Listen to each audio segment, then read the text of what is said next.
All right. What happened to your 2009 application? Have you gotten charitable that charitable deduction status yet? No, we didn't. The IRS put our application on hold. Why? Because we had the temerity to sue the IRS for what we believe was viewpoint discrimination. What was the viewpoint discrimination that you believe the IRS has against your organization?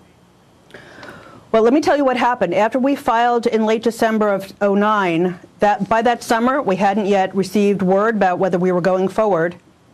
The agent assigned to our file told our lawyer that the reason it was being held up was because the IRS had to give special scrutiny to organizations connected to Israel.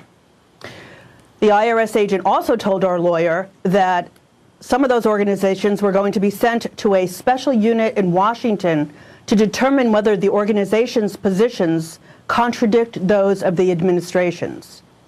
At that point, we knew that is classic viewpoint discrimination, and we knew we had to bring in action. So we brought a lawsuit against the IRS, Z Street versus Douglas Schulman, who was the commissioner of the IRS.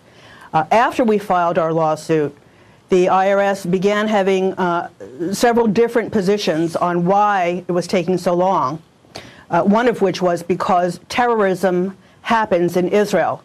Therefore, they had to look into our organization because they thought we might be funding terrorism. We're a purely educational entity. We didn't fund anybody. We barely funded ourselves. So all right, let me ask a couple quick questions about them, just yes or no. Has anyone in your group ever been arrested for terrorism? No.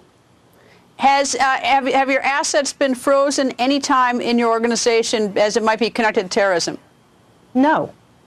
Has anyone ever accused your organization in the United States, the U.S. government, of being a terrorist organization? No.